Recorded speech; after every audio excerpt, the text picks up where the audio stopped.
Hello jaguars, क्या हालचाल, what's up and welcome back to the second lecture of coordination chemistry. और आपका आपके चैनल ग्रेविटी सर्कल पर स्वागत है। और आप लोगों को हम लोग क्लास 12 के दो चैप्टर साइमल्टेनियसली पढ़ा रहा हूं।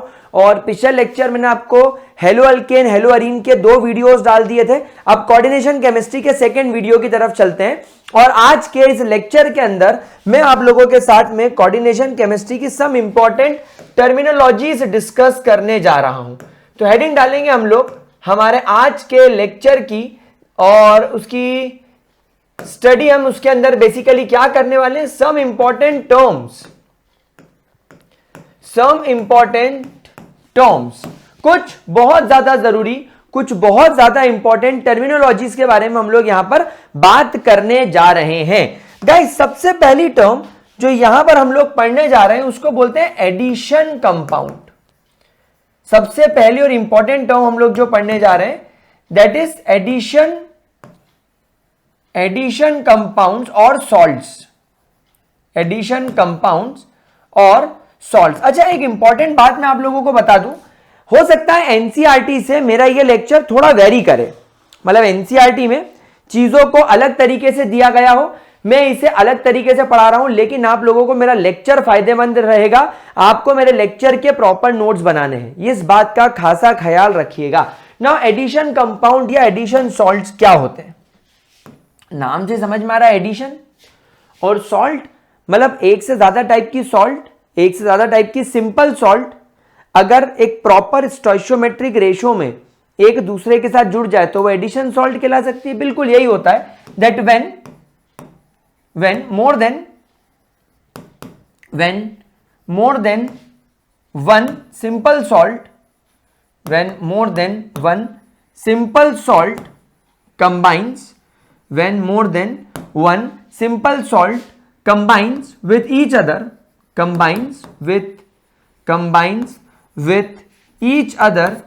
in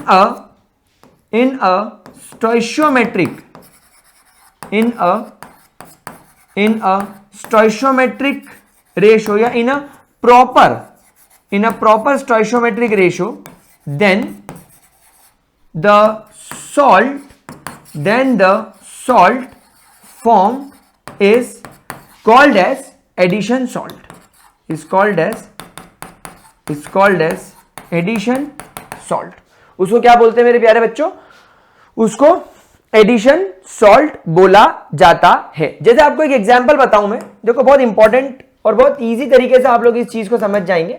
KCl पोटेशियम क्लोराइड एक सॉल्ट है, MgCl2 मैग्नीशियम क्लोराइड एक सॉल्ट है।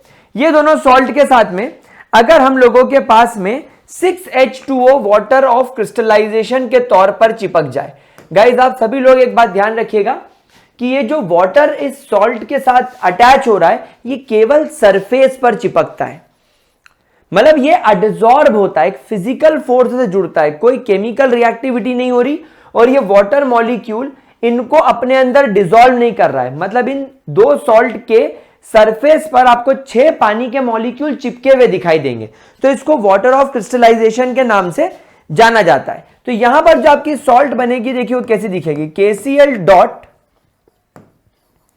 MgCl2 dot 6H2O. It is called as carnallite. It is called as carnallite. इस सॉल्ट को कार्नालाइट सॉल्ट बोला जाता है। क्या ये बात समझ में आ रही है आप लोगों को? क्या आप लोगों को ये बात समझ में आ रही है मेरे प्यारे बच्चों? ऐसी बहुत सारी सॉल्ट है, जैसे कि आपको एक सॉल्ट दिखी होगी मोहर सॉल्ट। मोहर सॉल्ट क्या होती है, FeSO4। हाँ सर, ये सॉल्ट तो हम लोग जानते हैं, FeSO4 एक सॉल्ट होती है। फिर इसके साथ में अमोनियम सल्फेट और जोड़ दो, NH4 होल ट्वाइस SO4, इसके साथ अमोनियम सल्फेट मैंने और जोड़ दिया, और इसके साथ में टोटल 6 वाटर मॉलिक्यूल और अटैच कर दूं, तो ये बन जाएगी मेरे प्यारे बच्चों आपकी कौन सी salt, this is called as Mohr salt. बहुत कॉमन नाम है ये बहुत कॉमन नाम है, आप लोगों को ये कई बार देखने को मिल सकता है, मोहर सॉल्ट। क्या एक चीज क्लियर हो गई? एक सॉल्ट और होती है K2SO4 डॉट FeSO4।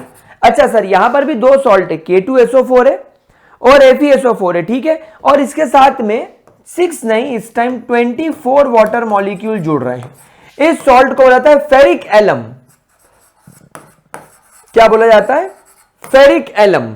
तो ऐसी कई सॉल्ट्स आप लोगों को देखने को मिल सकती है जिसे हम एडिशन सॉल्ट के नाम से जानते हैं। चलो इसको आराम से नोट कर लो आप लोग पहले। क्या आप लोगों ने इसको नोट कर लिया?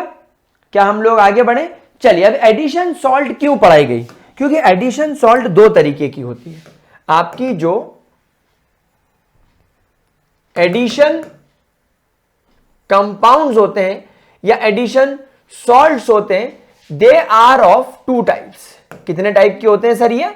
अच्छा सर ठीक है, दो टाइप्स के होते हैं। ठीक है सर, आपकी बात हम मान गए, ये दो प्रकार के होते हैं। ठीक है, it is of two types. कौन कौन से सर? पहला टाइप बहुत इजी होता है जिसे हम बोलते हैं डबल सॉल्ट। पहले को हम लोग क्या बोलते हैं? डबल डबल, यानी कि डबल सॉल्ट। ओके, पहला वाला is called as double salt और दूसरा वाला is called as coordination. Coordination salt. Coordination salt, दूसरे वाले को हम लोग क्या बोलते हैं? Coordination salt. इसको कुछ कुछ किताबों में शायद आप लोगों को कॉम्प्लेक्स सॉल्ट के नाम से भी देखने मिलेगा। ठीक है, डबल सॉल्ट और complex salt. Now double salt क्या होता है? Which loses its identity in their aqueous form. Aqueous form में जाने के बाद जो अपनी आइडेंटिटी को पूरी तरीके से लूज कर दे, वो कहलाता है आपका डबल डबल सॉल्ट। लाइक आपका carnallite, KCl dot MgCl2 dot 6H2O। अगर आपने इसको एक्वस फॉर्म में ले जाने की कोशिश करी, अगर आपने इसको पानी में डालने की कोशिश करी, तो पानी में जाने के बाद इसका K पॉजिटिव अलग हो जाएगा, इसका Mg डाई पॉजिटिव भी अलग हो जाएगा, दो क्लोरीन यहां और एक क्लोरीन यहां, टोटल 3 क्लोरीन के आयंस अलग हो जाएंगे और 6 वाटर मॉलिक्यूल भी अलग हो जाएंगे, पूरी तरीके से डिसोसिएट हो जाएगा। It will dissociate completely. ऐसे सॉल्ट्स को डबल सॉल्ट्स की कैटेगरी में रखा जाता है। Such salts are called as double salts. ऐसे सॉल्ट्स को डबल सॉल्ट्स बोला जाता है। ठीक है, देख लो एक बार जरा, देख लो।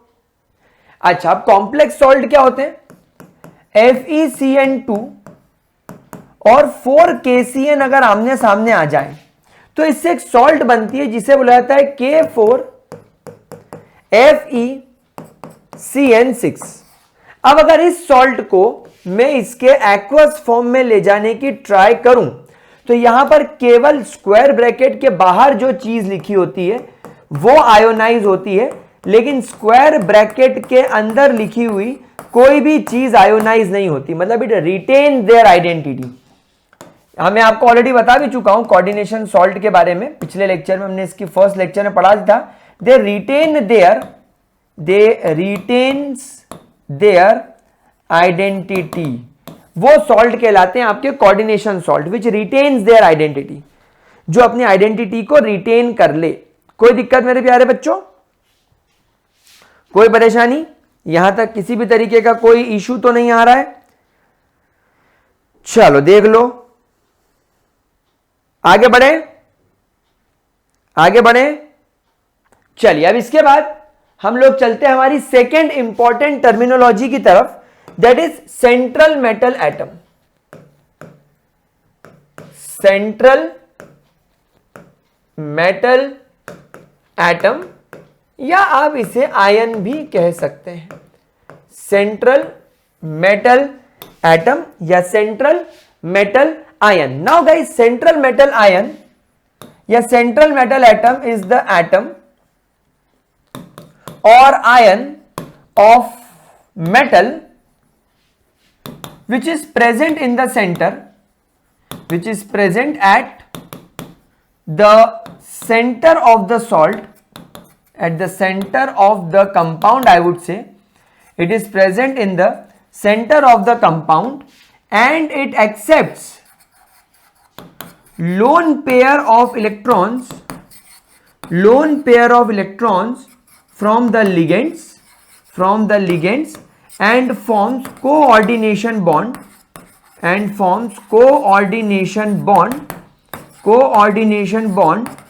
with them।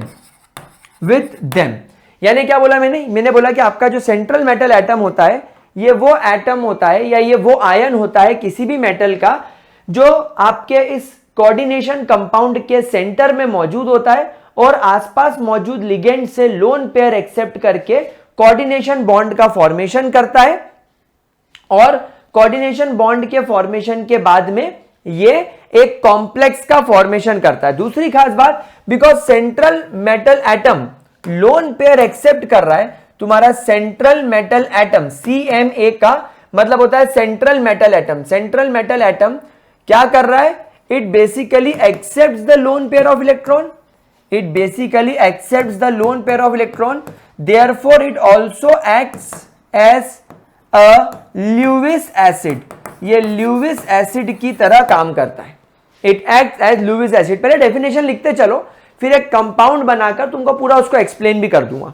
डेफिनेशन नोट करते चलो, फिर एक कंपाउंड का एग्जांपल लेकर सारी चीजों को उसके अंदर हम लोग प्लॉट भी कर देंगे, ठीक है।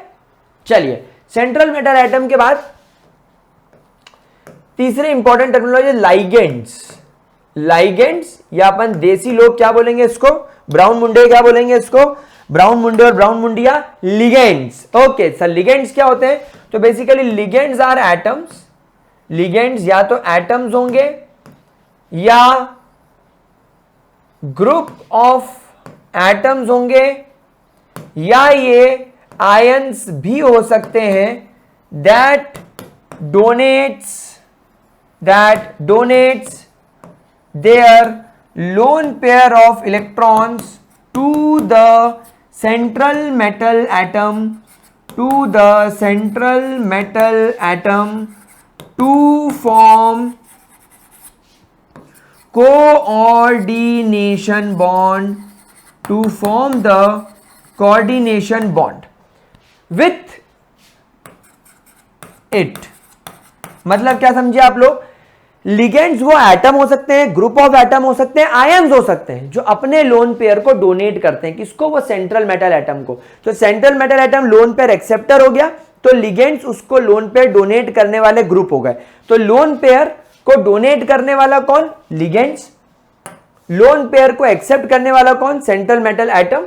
यहां पर स्टार बनाकर बात करेंगे कि आपके जो लिगेंड्स है they are lone pair donors.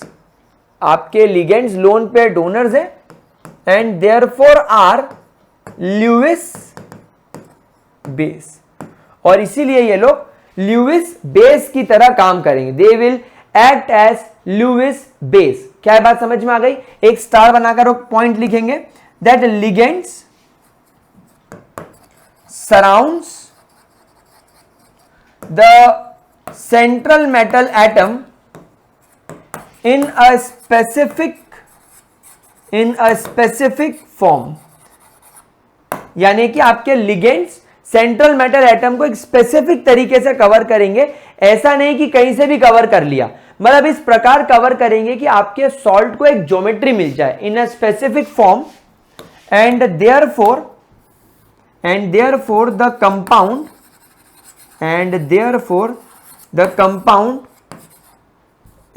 the compound gains a specific shape। आपका कंपाउंड एक स्पेसिफिक शेप को गेन कर लेता है। क्या बात समझ में आ गई? क्या ये बात समझ में आ गई? एंड इसको क्या बोलते हैं? इसको बोलते हैं कोऑर्डिनेशन पॉलीहेड्रॉन। इसको क्या बोलते हैं? इसको बोलते हैं, आई थिंक ये थर्ड था, लिगेंड्स थर्ड था, तो फोर्थ आ जाएगा कोऑर्डिनेशन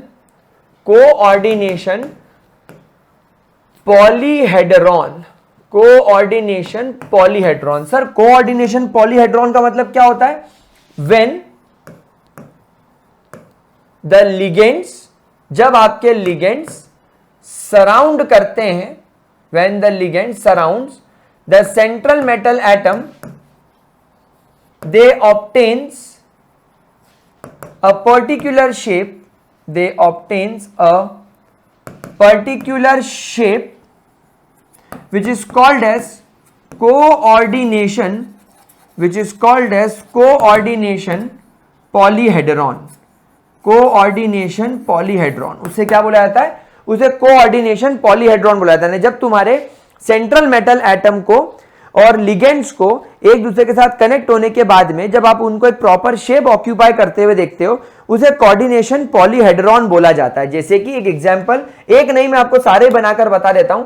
ये आपका लेट से सेंट्रल मेटल एटम है, एक लिगेंड यहां आ गया, एक लिगेंड यहां आ गया, एक लिगेंड ने इस प्रकार का बॉन्ड बनाया, मतलब कि आप लोग समझ ही गए होंगे टेट्राहेड्रल टाइप का, और एक बॉन्ड ऐसा बनाया, मतलब आपको एक बॉन्ड ऐसा दिख रहा है, एक बॉन्ड ऐसा दिख रहा है, एक बॉन्ड सामने की तरफ आ रहा है और एक बॉन्ड ऐसा पीछे की तरफ जा रहा है, जो आपको दिखता नहीं है। अभी आपको मेरा हाथ दिख रहा है क्या?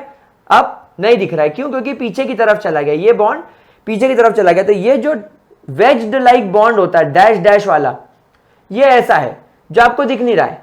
फिर एक बॉन्ड ऐसा है जो आपको सामने की तरफ दिख रहा है, एक बॉन्ड ऐसा और एक बॉन्ड ऐसा। इस स्ट्रक्चर में एल एल एल आपके लिगेंड्स है और एम आपका सेंट्रल मेटल एटम है। इसको बोलते हैं टेट्राहेड्रल शेप। लेकिन ये जरूरी नहीं कि ये चार लिगेंड मेटल को ऐसे घेरे, कई बार ये मेटल को, अच्छा ये एरो लगाना मत भूलना, ये एरो कोऑर्डिनेशन बॉन्ड का संकेत है, ये एरो कोऑर्डिनेशन बॉन्ड का सिंबल है। तो ये अगर चार लिगेंड इसको इक्वली घेर ले तो इसे बोला जाता है स्क्वायर प्लेनर ज्योमेट्री। ये कौन सी ज्योमेट्री हो गई? ये स्क्वायर प्लेनर हो गई, टेट्राहेड्रल हो गई, स्क्वायर प्लेनर हो गई। नोट करो इसको जल्दी से। उसके बाद में अगर 5 लिगेंड है तो ये तुम्हारा सेंट्रल मेटल एटम हो गया, एक लिगेंड यहां आ गया, एक लिगेंड यहां आ गया और एक लिगेंड यहां आ गया। ये 3 लिगेंड ऐसे आ गए, ये एक ट्राइंगल जैसा बन गया। तो इसके लिए मैं एक वर्ड लिखूंगा ट्राइगोनल। फिर एक लिगेंड ऊपर से नीचे आ गया और एक लिगेंड नीचे से ऊपर चला गया। तो एक लिगेंड ने तुम्हारे मेटल के ऊपर एक ऐसा डोम बना लिया और एक ने ऐसा बना लिया। मतलब समझ रहे हो क्या हुआ? ये तुम्हारा एक ट्राइंगल बन गया और इस ट्राइंगल के ऊपर एक पिरामिड ऐसा बन गया और इस ट्राइंगल के नीचे एक पिरामिड ऐसा बन गया। तो ये बीच में तुम्हारा ट्राइंगल हो गया। देखो इसके ऊपर एक पिरामिड ऊपर आ गया ऐसा और एक पिरामिड नीचे आ गया, 2 लिगेंड्स की वजह से। एक लिगेंड यहां है और एक लिगेंड यहां है और 3 लिगेंड यहां है। तो ये इस प्रकार आपको दिखता है बाय पिरामिडल। तो इसलिए इस कंपाउंड का नाम हो गया trigonal, trigonal, trigonal bi pyramidal. इसी के जैसा एक और आता है जिसमें तुम्हारा मेटल एक यहां होता है, एक लिगेंड यहां होता है, एक लिगेंड यहां होता है, एक लिगेंड यहां होता है, एक लिगेंड यहां होता है और एक लिगेंड यहां होता है। अब इसके अंदर क्या हुआ? अब आप देखो आपको एक स्क्वायर बनता हुआ नजर आ रहा है 4 लिगेंड का और एक लिगेंड यहां नजर आ रहा है ऐसा। तो इसको बोलेंगे स्क्वायर पिरामिडल। इस शेप को क्या बोलेंगे? स्क्वायर पिरामिडल, क्योंकि ये 4 लिगेंड ने मिलकर स्क्वायर बना लिया, स्क्वायर, और एक लिगेंड की वजह से ऐसा पिरामिड जैसा बनता हुआ नजर आ रहा है। ये देखो, तो ये जाएगा स्क्वायर पिरामिडल। और अगर तुम्हारे पास में 6 लिगेंड्स हैं तो एक लिगेंड यहां आ जाएगा, एक लिगेंड यहां आ जाएगा, एक लिगेंड यहां तो एक लिगेंड यहां, एक लिगेंड यहां तो एक लिगेंड यहां। ये आ जाएगा तुम्हारा ऑक्टाहेड्रल। ये क्या आ जाएगा मेरे प्यारे बच्चों? आपका ऑक्टाहेड्रल। तो इतने कोऑर्डिनेशन पॉलीहेड्रॉन आपके पास में होते हैं। ठीक है, कोई दिक्कत, कोई परेशानी? पक्का? 100% क्लियर? चलिए, तो ये आपकी चौथी टर्म हो गई। अब 5वीं टर्म की तरफ चलते हैं, coordination entity, coordination entities. Entities sir थोड़ी सी इंग्लिश आती है, थोड़ा सा कुछ समझ में आ रहा है। कोऑर्डिनेशन एंटाइटीज या कोऑर्डिनेशन एंटाइटी कर लो। सर एंटाइटी का मतलब तो ऐसा हो गया कि कुछ, जैसे मान लो ग्रेविटी सर्कल एंटाइटीज, तो ग्रेविटी सर्कल के अंदर कितने लोग हैं, इस तरीके से, मतलब कोऑर्डिनेशन के अंदर। सो बेसिकली कोऑर्डिनेशन एंटाइटीज का मतलब होता है the coordination entity, the coordination entity comprises, coordination entity के अंदर क्या मिलेगा, comprises the central metal atom and ligands, central metal atom and ligands and are represented under a square bracket, एक square bracket के अंदर इसे हमेशा लिखा जाता है, कोऑर्डिनेशन एंटाइटीज को स्क्वायर ब्रैकेट के अंदर लिखा जाता है। इसको कोऑर्डिनेशन स्फीयर के नाम से भी जाना जाता है। It is also known as coordination sphere. For example, जैसे आपने एक सॉल्ट देखी थी अभी थोड़ी देर पहले K4, फिर एक स्क्वायर ब्रैकेट बनाया था देखो, फिर इसके अंदर लिखा था Fe, फिर ब्रैकेट के अंदर लिखा था CN6। तो ये स्क्वायर ब्रैकेट के अंदर जितनी भी चीजें आ गई ये सब तुम्हारे कोऑर्डिनेशन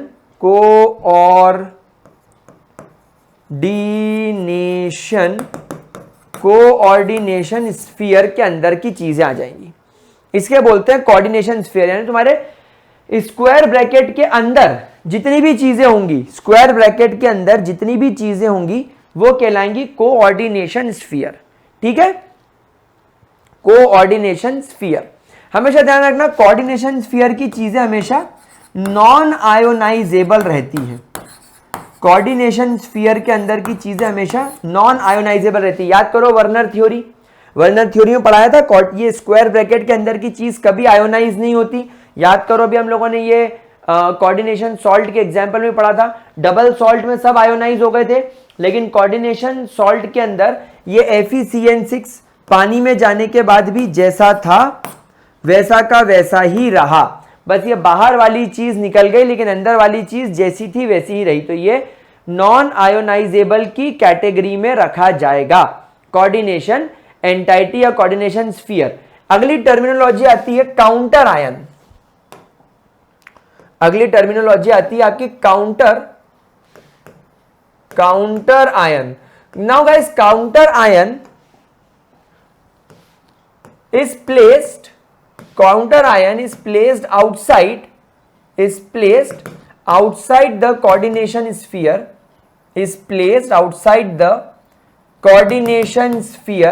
coordination sphere के इसे बाहर रखा जाता है and are always ionizable। ये हमेशा आयोनाइजेबल की कैटेगरी में ही रखे जाएंगे। जैसे यहां पर मैं आपको दो एग्जांपल दूंगा। जैसे मान लीजिए आपके पास में स्क्वायर ब्रैकेट है, उसमें कोबाल्ट है, कोबाल्ट के साथ में NH3 है और यहां पर आ गया तुम्हारा Cl3। अब यहां पर आप एक बात ऑब्जर्व करो, ये हो गई तुम्हारी कोऑर्डिनेशन एंटाइटीज और ये तो नॉन आयोनाइजेबल है, लेकिन ये स्क्वायर ब्रैकेट के बाहर जो तुम्हें क्लोरीन दिखाई दे रहा है, this chlorine is your counter ion, और ये रिप्लेसेबल है एंड ये आयोनाइजेबल है। आप इसे आयोनाइज कर सकते हैं। तो CONH3 पर +3 चार्ज आ जाएगा और ये 3 क्लोरीन -1 चार्ज वाले इनको छोड़ के बाहर चले जाएंगे, आयोनाइजेबल हो गया। वहीं पर अगर हम लोग हमारे वही सॉल्ट की बात करें तो ये K4FeCN6 का एग्जाम्पल आपके सामने है। अच्छा, इससे तुमको एक बात और क्लियर हुई कि काउंटर आयन कैटायन भी हो सकते हैं और काउंटर आयन एनायन भी हो सकते हैं। देखो ये काउंटर आयन यहां पर एनायन है, ये एनायोनिक है माइनस चार्ज, और यहां पर ये वाला काउंटर आयन आपका कैटायोनिक है। This counter ion is cationic. तो 4K पॉजिटिव अलग हो गया एंड FeCN6-4 अलग हो गया। क्या ये बात समझ में आई प्यारे बच्चों? क्या ये चीज आप लोगों को समझ में आई? कोई दिक्कत? ठीक है, कोई भी परेशानी? जरा इसको ध्यान से देख लीजिए।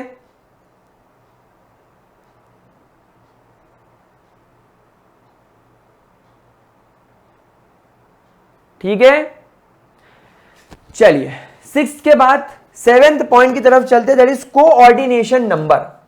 ये भी आप वर्नर थ्योरी के अंदर बहुत आराम से समझ चुके हो। सेकेंडरी वैलेंसी ही आपका कोऑर्डिनेशन नंबर है। और कोऑर्डिनेशन नंबर का मतलब क्या होता है, आपके सेंट्रल मेटल एटम के पास में कितने लिगेंड्स हैं, नहीं, कितने कोऑर्डिनेशन बॉन्ड बनाए। क्योंकि अभी जब हम लोग लिगेंड्स का क्लासिफिकेशन देखेंगे तब हम देखेंगे कि एक वक्त पे एक लिगेंड एक लोन पेयर नहीं बल्कि 2, 4, 6 डोनेट कर सकता है। तो मतलब एक लिगेंड के पास में भी ताकत होती है कि वो 2 लोन पेयर डोनेट कर दे, 4 डोनेट कर दे, 6 डोनेट कर दे। तो चिंता करने वाली बात हो जाएगी कि आपको दिखेगा एक लिगेंड तो आप बोलोगे सर सर कोऑर्डिनेशन नंबर 1 है क्या, नहीं, आप देखो कि कितने कोऑर्डिनेशन बॉन्ड बन रहे हैं। इस बात का खास ध्यान रखना जो वर्नर थ्योरी में क्लेरिफिकेशन के साथ नहीं बताया गया था। अब यहां पर आप इसको ध्यान से रखेंगे that coordination number means coordination number is the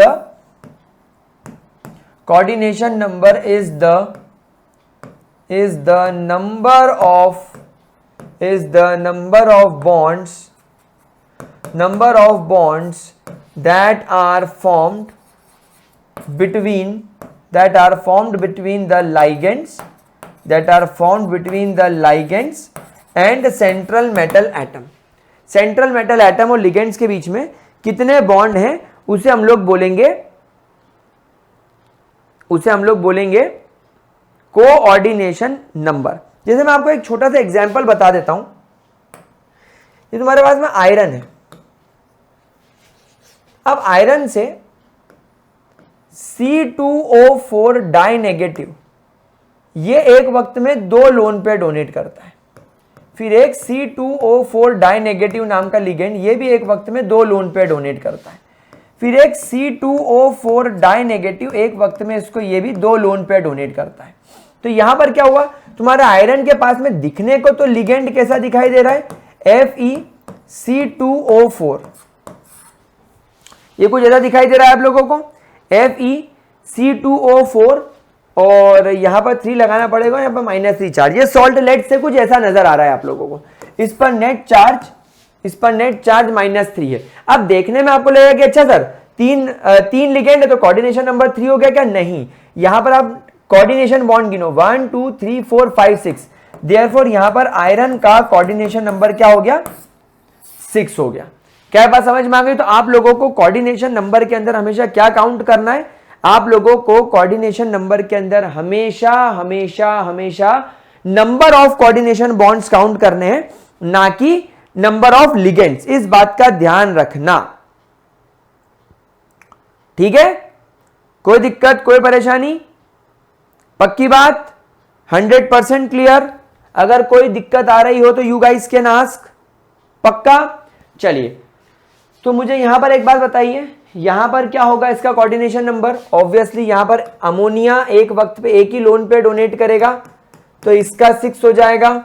यहां पर आयरन का क्या होगा, यहां पर आयरन का भी 6 हो जाएगा क्योंकि साइनो भी एक वक्त पे एक ही लोन पे डोनेट करेगा। सर ये आपको कैसे मालूम पड़ रहा है, ये आपको कैसे मालूम कि कौन कितने लोन पे डोनेट कर रहा है, ये आपको कैसे मालूम, ये मैं सिखाऊंगा ना। ये अभी मैं आप लोगों को सिखाऊंगा, आप लोगों को बताऊंगा जब मैं आपको लिगेंड्स को क्लासिफिकेशन करके बताऊंगा। जब हम लोग लिगेंड्स का क्लासिफिकेशन ठीक से देखेंगे तब आप लोगों को बताया जाएगा कि आप खुद ही समझ जाओगे कि कौन सा लिगेंड 2 लोन पेयर देगा, कौन सा 4 देगा, कौन सा 6 देगा और कौन से 1 देंगे। पूरी आपके सामने शानदार वाली एक लिस्ट बनाकर तैयार कर दी जाएगी। चलिए 8वां पॉइंट सीखेंगे, दैट इज ऑक्सीडेशन नंबर। भैया ऑक्सीडेशन नंबर में एक बात बता दूं, अभी आपको पूरी तरीके से शायद ना आए। क्यों ना आए, क्योंकि अभी आप लोगों को वापस से वो लिगेंड के क्लासिफिकेशन को समझना पड़ेगा। यानी अभी आप लोगों को एक तो कोऑर्डिनेशन नंबर निकालना डायरेक्टली नहीं आएगा सिर्फ टर्मिनोलॉजी देखकर, और ऑक्सीडेशन नंबर निकालते भी नहीं आएगा केवल टर्मिनोलॉजी को देखकर। क्यों, क्योंकि ये तो डेफिनेशन है। जब हम लोग लिगेंड्स का क्लासिफिकेशन पढ़ लेंगे, फिर लिगेंड्स के क्लासिफिकेशन को पढ़ने के बाद आप लोग बहुत आराम से एकदम रिलैक्स्ड होकर कोऑर्डिनेशन नंबर भी पता लगा पाओगे, ऑक्सीडेशन नंबर भी पता लगा पाओगे। तो अभी केवल हम ऑक्सीडेशन नंबर को डिफाइन कर लेते हैं कि ऑक्सीडेशन नंबर क्या होता है। Oxidation number is nothing but the charge, it is nothing but the charge present, it is nothing but the charge present on the central metal atom when all the attached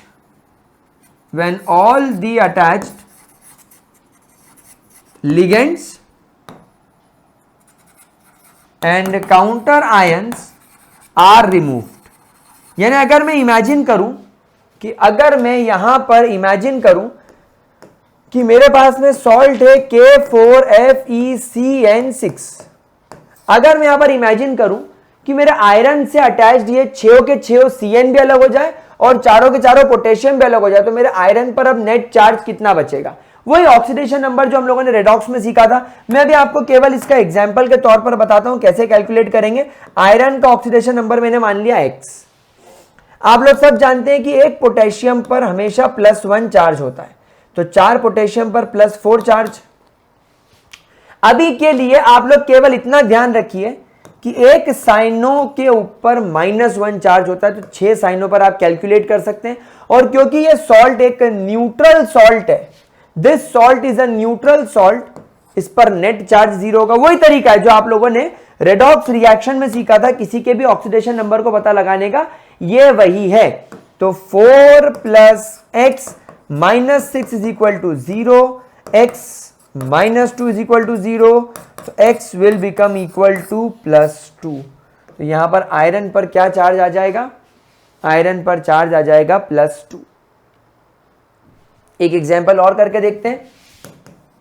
CONH3(6)Cl3। अब यहां पर आप एक बात observe करें कि ammonia एक neutral ligand की कैटेगरी में आता है। न्यूट्रल लिगेंड मतलब इसके ऊपर कोई चार्ज नहीं होता। सर ये आपको कैसे मालूम? मेरे को मालूम है, तुमको सिखा दूंगा, सिखाऊंगा, सीखेंगे, रिलैक्स रखेंगे, खुद के माइंड को शांत रखेंगे, सीखेंगे। क्लोरीन पर -1 चार्ज होता है, ये सॉल्ट भी न्यूट्रल है, इसलिए इस पर नेट चार्ज 0। सो x + 0 - 3 = 0, तो x is equal to +3, x will become equal to +3। तो यहां पर आपके कोबाल्ट पर चार्ज आ जाएगा +3। Are you understanding the point? क्या आप लोगों को ये सारी बातें बहुत अच्छे तरीके से समझ में आ गई? पक्की बात? चलिए अब एक बार हम इस पूरी टर्मिनोलॉजी को एक बार एक एग्जांपल की मदद से समझ लेते हैं। दैट इज FeCN6 और यहां पर अपन लिख देते हैं K4। अब आप मुझे बताइए, iron is your central metal atom,